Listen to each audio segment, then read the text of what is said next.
yacht and roll. I'm gonna ride till I can't no more. Gonna take my horse, yacht and roll. I'm gonna ride till I can't no more. Oh yeah. The horses in the back, horse tack of the tact, had in my eye. What? He just realized that I'm recording. No recording. Let's do some Sunday analysis, all right? So, well, you were asking me something. You were saying that I don't go to the monthly chart. Yeah, most of the time you don't. So let's go to the monthly chart then. Here we are. Here we are on the monthly chart. Do you ever get that moment, Daddy, when you're just like, you read a book, And pick it sounds up, promising. looks really good, and then first few sentences and it's like, Sauce by me, Mhm. stinky. Adam. I pick it up, I read the first few chapters and I'm like, the plane crashed into the sea, and then it's either an island, or a rainforest, and I'm just like, not another one of this topic, because literally they're all the same with different characters. Oh, wow. Because we're reading Lord of the Flies, Alone, and I read The Island, all about people getting stranded without any human interaction. Well, that's interesting, isn't it? That's why they all do it. And why it's so popular. Although right now I'm just like, not more. Okay, so are you going to do your presentation tomorrow? It's on for Wednesday. Oh, Wednesday, okay. All right. Adam, Yeah. let's go to the monthly chart then. Okay. We have a 3, 4, 5. No, don't do your plus and minuses, okay? Leave that. No, zooming in and out. Okay, do it. I can see all of them. Yeah, this is rubbish. What do you see now? This is good. Do extra plus then. Are you extremophile? What? Look that up.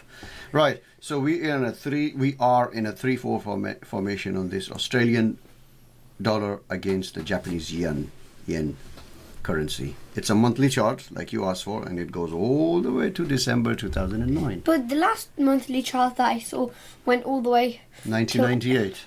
No, Mm-hmm. it went to 1863. No, it didn't. Yes, it did. No. It went to 1863. Okay, let's do this analysis. This was supposed to be a quick one. Look at this. Can you see this? 1, 2, 3, 4, 5. Can you forget that? Can you see it here? Yeah. What does it say? 3, 3, 4, 5. Oh, that's the green 3. This is the red 3. We're talking about the red 3, the red 4, and the red 5. Well, below the 0 line. That's what we mean. See, it's the below the 0 line. This is the 0 line. Yeah. Disgusting, Adam. You need to be recycled. That's hilarious. Maybe we shop it back. I'm pretty sure that I'm not made Okay. of Let's just do this. aluminium. Hold on. Looks like it's hit the target zone 1. Oh, look at that.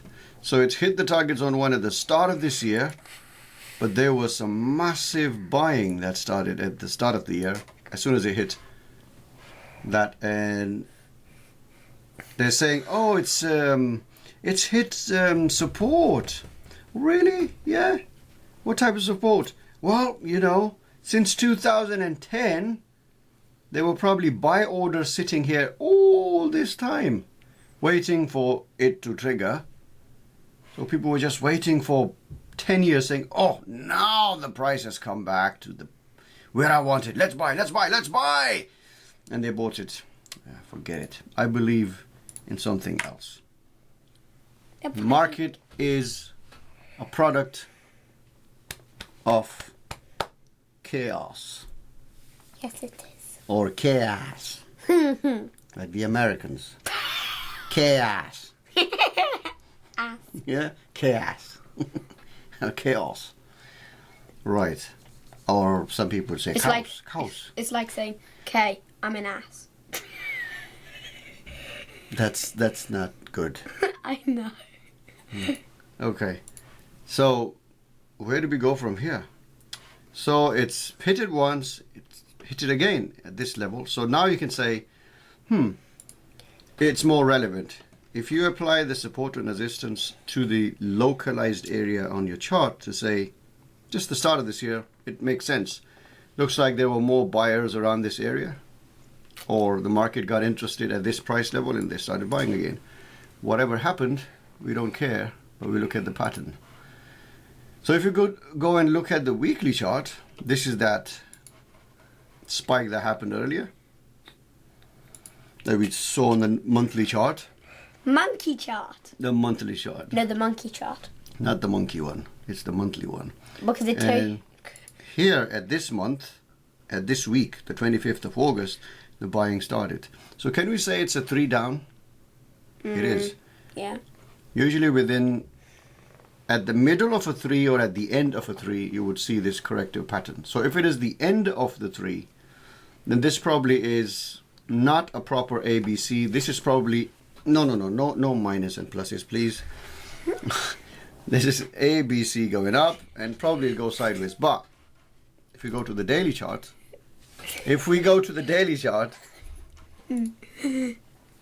it's completed can you see the pattern? Yeah. What is it? It's going up, then down, then up. And it's probably 3, gonna 4, go 5. down. Yes, 3, 4, 5. Which we can check with the target zone. 3, 3, 3, 4, 5, 6, 7, minus. Now we can see much more. I like seeing into the past. Looks like I'll have to block your screen time. No, you can't do that. Then don't mess around. Okay. Okay, so Is this the monthly? if this is, so where are we at now? The monthly. Wait, I want. No. Please. Seriously. I want to see how far back we can see. No, seriously, I'm saying that. Okay. Okay, bye, Adam. Bye bye. I'm coming back in a second. Yeah. Right. No. Okay, now that we got rid of Adam, we can focus on the chart. So we spent like all the time on this one chart, but this is interesting. We can talk about it if you have time. If you go to the daily chart, we have a 3, 4, 5 completed. Maybe it will start going down again. And if that happens, then we will have some trades in between. I used to do this multi-level analysis and stuff, but sometimes you end up doing multi-layered assumptions. And if the base assumption is wrong, then everything on top of it would be wrong. So that's not a very reliable way of doing things, because everything is a potentiality. So whatever has happened will be confirmed by what is going to happen. So if your count is coming all the way from the monthly and weekly chart, but you're trading the hourly chart, does it really matter? It doesn't. And I say that with 99% confidence, because when you trade the hourly chart using the setup 1, I have figured it out, but that a setup 1 is a 3-4 S1 pattern. I can count the whole wave using the 100 to 140 candles. I will see that the whole of the picture, like for example in this occasion, right? This is the whole picture of the wave, and I can count these candles. So let's suppose this is up to here is where wave 4 lasted. This was around 39 to 40 candles. If I include the wave 1 in there as well and take the peak of wave 4, then it's about 53 candles, which is followed by then a 23 candles or a 22 candles wave 5. So if you take the average of the two of them, 23 divided by the total, which was 53. What am I Okay. There's no brackets. So we had 53 over there and then total 22 of this. So the total is 75 candles, right? That's about 75 or 77 candles of 3, 4, 5 pattern. Within that, 21 or 22 is the wave 5. So 22 is around 30% of the move. If we count it from where the 3 started, then it's 57, and so that's around 40%. Or look at that number, 38. Huh? So 40%, normally it's like that, 60-40. 3 and 4 is going to be 60% and wave 5 is going to be 40% of the pattern. And that just makes sense pattern-wise. Because if you squeeze your wave 3, you know, if you make it too small and make the wave 4 too long horizontally, then it breaks the sequence, it breaks the symmetry. And that's what it is. So that's 3, 4, 5. But I have found that if you're on the hourly chart, your 3, 4, 5 using those number of candles translate into merely 2 to 5 candles on the daily chart. So if I know the entire count of the last 100 candles, that doesn't necessarily tell me what will happen in the next 5 candles. So from my point of view, really and honestly, all you have to do is to see which side of the open gator are you trading. So on the daily chart, when you see an open gator like this, you would still take sell signals on the hourly chart. But if you apply this multi-time frame analysis, the only thing that you can do is to say, okay, there will be a higher chance, stronger move in the direction of the trend and slightly less strong move against the trend. And even that could be wrong sometimes, because sometimes, like in this case, it's not very strong moving up, whereas here it was very strong, but it was too strong. It never pulled back, so probably never created a setup one on the hourly chart. And the waltz method is designed to actually allow you to prepare for the day ahead. So let's suppose you're in UK and Europe and you look at the daily chart. So all you got to do is look at where the last 3 candles, where it closed, and you look for a formation, what we call the waltz formation, which is a trend candle followed by a doji or an inside candle. It's very, very simple. I do have a plan of creating a proper course on this,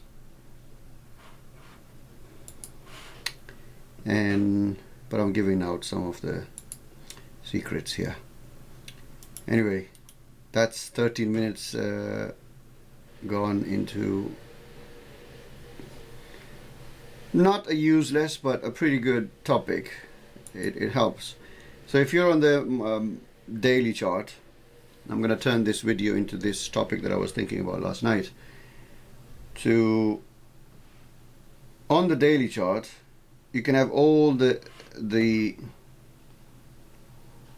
charts shown, and you can look at them in the last 1 to 3 candles, and if they are above or below the gator. So if this is above the gator, you can say, okay, I'm looking for longs. But you go to the hourly chart and price is going down, so basically hourly chart is too far away. And when I say away, I mean by the number of multiples. So an hourly chart is 24 times broken. When you break down the daily chart into 24 times is when you get an hourly chart. And that means that the scope, the zoom in scope of a setup 1, which is between 96 candles to 40 candles, would take into account 3 candles on the daily chart. For example, this pattern that we see on the 4-hour chart, let's suppose we have wave 4 of 64 candles, and then if this is wave 5, then that wave 5 is made of 27 to 28 candles. As a total, it's 91 candles sequence. So this is nice 3, 4, 5. And how many candles would this be on a daily chart? So I've made this square. We go to the daily chart, and that is about 15 candles. And because it's 15 candles, and it usually is around that many candles, between 10 to 20 candles of movement creates a setup 1. So between 10 to 20 candles on the daily chart would create a setup 1, a complete 3, 4, 5 sequence on the 4-hour chart. So you can see it was around here and around here. If you go back to the 4-hour chart, you'll see with this red line, this is where the setup 1 breakout happened, and with this red line, this is the proper setup 1 breakout happened. But then if you squeeze that onto a weekly chart, you'd see that all that happened within 1, 2, 3, 4 candles. So if you want to trade the setup 1 of the 4-hour chart, but you only want to look at the chart once a week, you will be able to do that if you traded the Waltz method. Likewise, if you wanted to trade the hourly chart, but you only wanted to look at the chart once a day, you could do that using the Waltz method. And it would actually help you catch both the hourly and the 4-hourly chart setups. This is that pattern that I spoke about earlier in that video, the one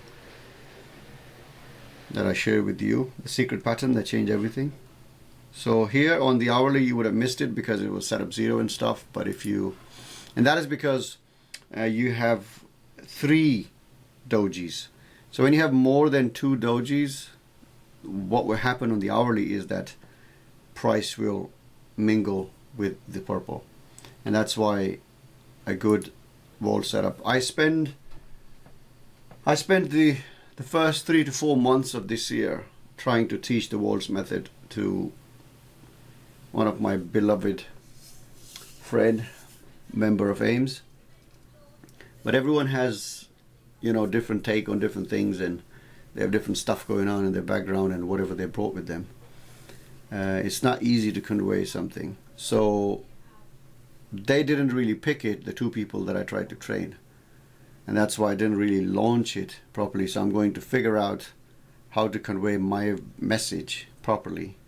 And so when I've done that, I probably will then, you know, bring Waltz method into the world. But I'm sure some of you might have looked into this, and if you bring your own chart, Australian dollar yen, on this, I mean, it can be done on any chart, it's not that it's for only this chart, and go through what I talked about and what I showed you, you probably will see that this is a very, very beautiful pattern. You just have to understand what are the trend candles. So if I bring just the bars, which I don't have at the moment, I can bring this. Here, that's where it is. So you have the strong trend candle, and it is subjective. People ask why trading robots can't trade and why aren't they successful. And does that mean that these patterns don't work? Now, if you do the analysis, there are a lot of patterns like head and shoulder and triangle and stuff. They have been scientifically proven to not work. The problem only is that identifying patterns, well, in the past it was a lot difficult. Now these days, actually, there are auto chartists and stuff. They can identify those patterns. And the fact that they are available to the public literally means only one thing. And that is that these patterns don't work. Auto chartist, technical analysis doesn't work. Support, resistance and stuff, everyone's got indicators for it. And you would, if it worked, you'd be able to code something for it. So what makes it work is because these patterns are subjective. So the human mind or eyes can see those patterns. And so previously when they did statistical analysis before the auto chartist thing, even when they did the analysis, the patterns were selected by actually visually inspecting the patterns and marking them, coding them and putting them into the system. And then even with doing that, head and shoulders, and there's a proper study by Yale University, I think. I'll look up the link. And they did this analysis on the head and shoulders patterns, the triangle and the rectangles, and they rejected the other two, but they kept the rectangles. And I was not very surprised, but I was pleased to see that because we like our rectangles as well, you know, the boxes. And the idea being is that this concept is based on the asymmetric risk-reward ratio. So when you have a trend, like so, and then you have a boxed area, like so, where you have a tight box, so your risk is reduced. So when you have a certain market which has its natural tendency to expand, so let's suppose when it does a wave 3 or an impulse wave, it does 600-700 pips, but when it goes sideways and it squeezes into this box, that gives you an opportunity to say, if it starts to move from here, I will only invest 100 pips or only risk 100 pips to find out, and if it does go in my way, I'd be able to make 500 pips. Even if I trailed, I would have made 322 at the risk of about 7 or let's say 800. So that's almost 3 times, yeah. So 8, yeah, more than 3 times. 4 times probably. So 1:4, not bad at all. So if you risk 1,000 here, but 10 days later, you made about £3,000. So not bad at all. So now look at the same chart using the set of 1. And although to my eye, when I look at the box only, when the pattern is completed, it feels like, why don't we just use the box only? And it's a fair call. It's a great idea, but a lot of traders will get lost and they will start trading all sorts of box breakouts. I've seen it, I know it. So, but when you restrict your or help your eyes to visualize a pattern using these extras, it allows you to see this pattern. So we are not using these indicators really as a traditional oscillator or moving average and stuff. We're using it to create a certain pattern that has been found to repeat itself and is based on the concept of the trading chaos. So that's why we use it. 3, 4, 5. Otherwise, all these. So even if you do the study on the Fibonacci expansion and retracement and stuff, So if you do scientifically, you'll have to apply it to everything, right? And then when you apply to everything, it doesn't work. So when you use it as a technical analysis tool for like counting all of this, you will count everything. You wouldn't know when to use it and when not to use it. And then when you do analysis that way, it will fail. So technical analysis does not work. But when you use it in line with the science of chaos and the trading chaos methodology, you only start to use it. And we don't use fib retracement for trades. We used it. We use fib retracement for during the research phase of creating the strategy and conformed it and all that. And sometimes we find use of it, but for entries and trades, we never use it. And during the research phase, we used target zone 1. But now we use this most frequently. But we don't need it.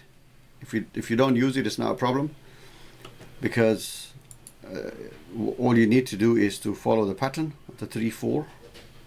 You need to have an open gator, a peaking wave, then let it cross the 0 line, let the gator sleep in a tight box, take the trade, and then use the lines and box to manage your trade. That's all there is to it. And once you do that in your stage 1 with 80% discipline score overall, you can then progress to stage 2, where we can then teach you the fractal geometry of the market. And there's a sister setup of setup 1, which happens inside the waves.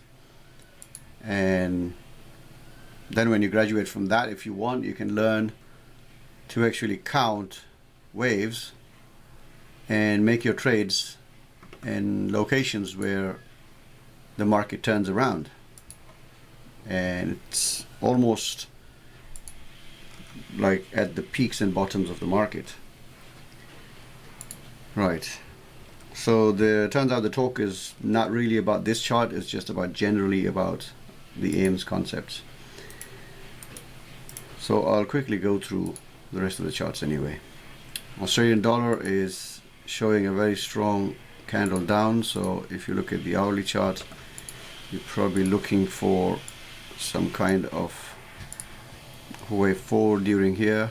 So maybe on the M15 chart you will probably get a setup 1 at the Australian Open, or if it waits, then probably London Open. So the rest of the charts I'm going to look at are the hourly charts. So this chart is actually showing a wave 5 happening. It's going on, and there was a nice setup here to be traded. I mean, ideally it should have been taken from here, but if you're trading London, then obviously you can then have joined it here with a 16 stop loss and a 32 target point. Not bad at all. Yep, this was a lovely setup 1 for... I hit the pause button and I forgot, so I'm back. Yes, this was a setup 1 on New Zealand dollar on Friday. If you were trading, you should have taken it, and if you took it, let me talk about this as well. So when there was a dot here, your box would be all the way up there. Now if you're in stage 1, you'd say box is too big, because once you do the calculation, you probably need about 28 stop loss, and your target point should be near target zone 1, which happens to be only 1 hour. So you can still take it and you can have your target point there. I think you can still go for 1 hour profits, but it's best to go for 1.5 or 2 hour. Well, if you're obviously in stage 1, our target is always 2 hour. At 1 hour we move the stop loss to break even. But if you're in stage 2, or probably in stage 3, even in stage 2, if you haven't watched my other video, if you look at this, when market came down here and it hit the box here and then it went up, so when the signal was created, you could see there were you could have created your own box using these levels, right? And I usually do that.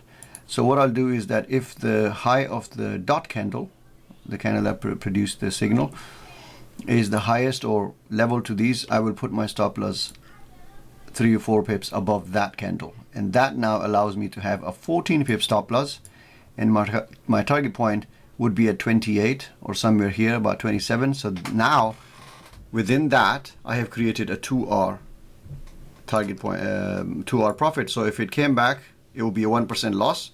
If it went in my direction, which it did, that's 2% profit. So you got to do it this way, and that's what cures the box issue as well. So really here the box was not too big. I mean, if this box was something like this without this inside, and it's there, and then it doesn't give you that internal kind of swing level where it might turn into a box high in future. Obviously this was confirmed after this one was printed, so that was too late, but you could have perceived it to say, okay, if this turns out to be the high of this, you know, the swing high of this, and price breaks, this could be the box high, so I will put my stop loss there. So that's another way of doing it. New Zealand dollar CAD, and now you have the New Zealand dollar yen. Nothing's going on. Adam came back, I had to pause again. New Zealand dollar yen could form into something. That's right. Who told me to make videos in living room? New Zealand dollar Swizzy, let's just forget that. So CAD yen is showing a 3 up, 4 down, 5 up. It's like it needs a reset. Looks like an A, B, and C. So if it's an A, B, C, you could probably see a move down. This and this and this. So not really clear, but it is moving. So let's see what happens. Dollar CAD was definitely a setup. You could have caught it.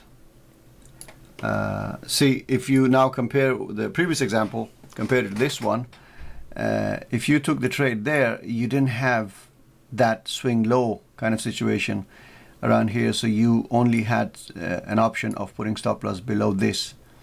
And as you could imagine, that when this candle was printed, or this candle was printed, probably this box was not printed at that time.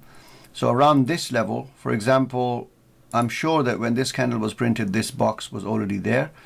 But imagine that this was it didn't happen around here, and then you had the candle, then you would have to be dealing with this big box. But if you knew that concept of looking at the price, and it went up and came down, and then you had this dot candle, and if this box was, let's suppose, still this big, let me actually make it look like that.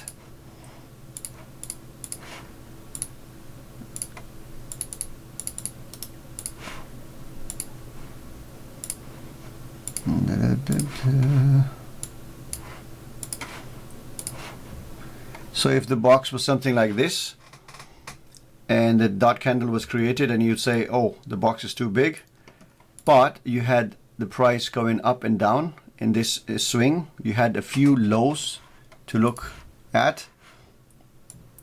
Now I have to change this again back to my normal. So as you can see, these lows here, we should have created it. So if you go to a lower time frame, you would see that there will be boxes there, and if there was no box there, you'd say, okay, can I take the high of this box but have my stop loss here? Would that help? And that would make your stop loss would be reduced from 30 to around 20, and that then gave you a 2R target point for 40 pips around there. So this is also a really nice tweak that you can apply in stage 2. Dollar yen seems to be a completed wave. It needs a reset. So all we need to look at is basically AO, whether we have a 3 and 4. Swizzy is already going up. It's at the box level here. Does it fly from here and never looks back? What does it do? But not really a setup at the moment. Euro Australian dollar was a setup. Again, with the issue of a big box, and there wasn't really apparent, not a clear answer to what to do with it. If I were to trade it at London Open, I would definitely make a market order here and have my stop loss around here, 25 pips, and then when this candle closes I will bring it above the high of this. Came around, came back up, retested those levels and went down. Definitely would hit my target and bang bang. Oh yes, even if you were here and you were making your entry at Frankfurt Open and you were keen on this, you would have your entry here and stop loss above the dot candle, so that would be about 35 pips, which would still have got you your 2-hour target of 70 pips. That's how it's done. Let's just go through the charts. The euros. So the dollar yen, the euro dollar is, it kind of gained a little bit and then it started going down again. Now it's in the below the box, so probably needs a bit of a retrace. So on the 4-hour, it's a 3 down. Probably needs, you know, something like this next week. This is where the price will going to open. And so on the hourly chart, we've already seen a 345, but this might continue. This might, you know, continue sideways, or you could see some kind of a famous, but it's already a 345, so we have to be careful about that. Euro CHF is going sideways. Let me just not comment on anything else. This video is already too long. This is some weird 345 completed. It must be in a sideways market on the higher time frame. Let me have a look. Yes, it is. It is going through. So up to this point, market was going strongly up till the 21st of October. And I think when the Brexit kind of fizzled out, everything went sideways. And now we have the Scooby. It's going sideways, and within sideways candles, it's a tight range. Obviously there will not be a nice 345 patterns happening on lower time frames. So in here we were trying to look for a wave 5 up, but with strong 3s usually you have very long sideways wave 4s, and this is very typical to the pound pairs, that you'll have strong 3s and then you'll have wave 4s that go sideways in tight boxes, but they don't really come down to it. This is one of the kind of a personality of this pound pairs, or the pound actually.